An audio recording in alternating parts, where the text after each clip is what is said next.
It is part of the propaganda. The Russians have got a tactic called maskirovka, or as you know well, it's all about masking. It's all about putting disinformation out and trying to deflect people's thinking.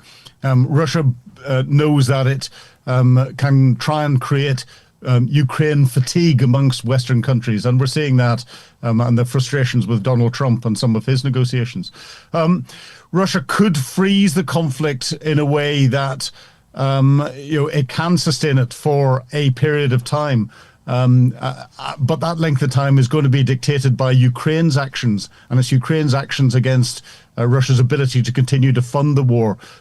So attacking its oil and gas infrastructure, by attacking its shadow fleet, by attacking its airfields, by closing its airspace, by attacking its manufacturing capabilities and hubs, by assassinating generals in Moscow and elsewhere, is bringing the conflict home. And the average Russian, who has been shielded from a lot of it, especially in Moscow and St. Petersburg, by the Russian control of their press and what is released to the public, and the oppression of any dissenting comments, that control will start to become much more difficult. And I think Vladimir Putin has probably got another 12 months to 18 months before we start to see some real noises coming out and some demonstrations starting to complain at his lack of ability to keep the average Russian safe. And that's what Vladimir Putin fears most, an uprising amongst his own people. He knows he can keep them oppressed to a degree, but if they start to come together collectively in some way, and there's no indications of that at the moment, but I don't think it's that far away, then that's what Putin fears more than anything else, because he knows that he can't survive that. Let's also cover another round of negotiations between Americans and Ukrainians in Miami, and they have made some progress according to official statement. Let's cover also the role of Steve Witkoff and his probably also his face during negotiations. He, from my perspective, he looked a little bit stressful and maybe fatigued. What is your take on that, on his role in these negotiations that leaked conversations, and also his recent appearance on negotiations in Miami, because he didn't look well? Steve Witkoff didn't look well. Steve Witkoff is a real estate lawyer and Donald Trump's golf partner. He is not an international negotiator. And he thinks he can do a quick deal. Well, he can't. He came out of Moscow with a 28-point plan that effectively was a chat GPT translation of the Russian demands into English, and he presented that as out to the press as the plan to bring peace to and stop the war, and it was a complete farce. It's clear that he hadn't talked to Marco Rubio, U.S. Secretary of State, about it. This is Marco Rubio's responsibility. It's his area, because Marco Rubio said it wasn't an American plan, and then had to correct himself very quickly indeed, and brought together a meeting in Geneva with European leaders and the Ukrainian delegation, and that 28-point plan quickly went down to 24 points, and then to, I think, a 19-point plan that is being further discussed in Florida. And Marco Rubio opened the discussions in Florida between the Americans and the Ukrainian delegation.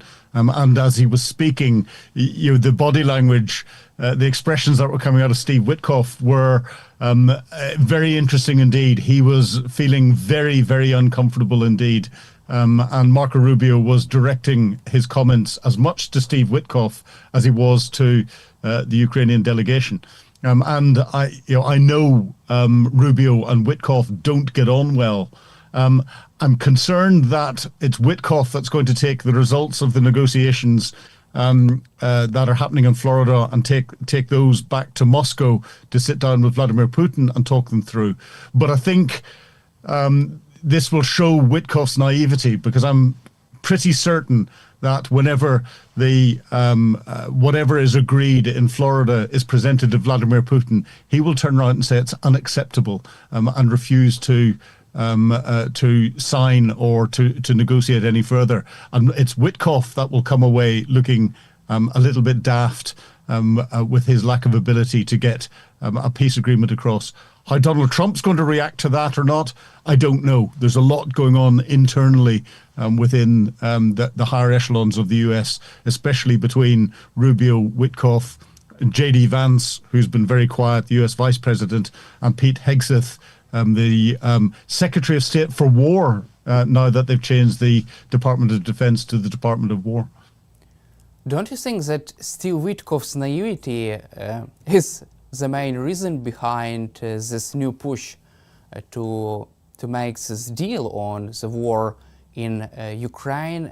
Do you feel that, because according to Bloomberg, he would call Yuri Ushakov, he would advise Ushakov to organize this conversation between Vladimir Putin, President Trump, and also after that Trump would make another decision and would not provide Ukraine with tomahawks, would organize this another phone call conversations, and do you feel that naivety is the main reason behind this new round of negotiations? I mean, Steve Witkoff's and maybe Jared Kushner's naivety about this, about Putin's willingness to end the war.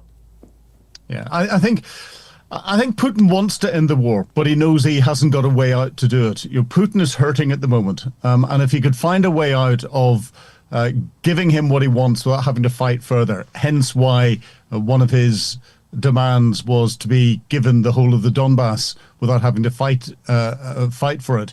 If you can do that and declare a victory, and then stall things diplomatically for the future, Putin wants time to rest, time to stop the attacks against his infrastructure, time to rebuild his military again and learn the lessons so he can come back and do more. And he's exploiting the naivety of Jared Kushner and Steve Witkoff, who just haven't got a clue what they're doing at all.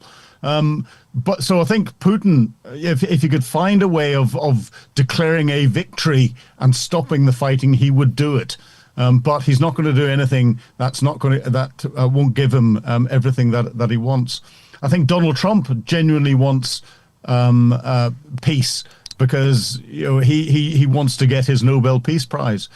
And I think that phone call that got released, if it had been Marco Rubio talking to the Russian delegation and explaining how to approach Donald Trump, I'd have gone, this is normal diplomacy. Whenever you're dealing with people, you have to get on side with them to explain to them how to negotiate and try and put your point across. You will give pointers and tips to every side that's doing it.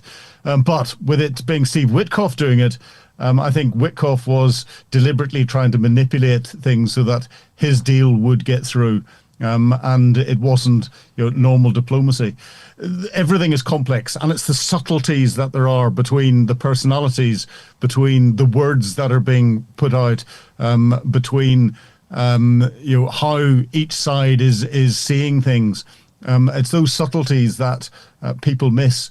And the one person that has impressed me with all of this so far is Marco Rubio, who seems to have stepped up a little bit, and it's he that has managed to set aside this Russian 28-point plan that Witkoff had put in, and to get these further negotiations going through. And he knows full well that whenever those the final plan that comes out of these negotiations gets presented to Vladimir Putin, he knows that Putin will find that unacceptable. But he knows that he can then sell to Donald Trump that he has tried. He's put a huge amount of effort into this, whereas Steve Witkoff has gone in, taken some demands, had them translated, and put those out.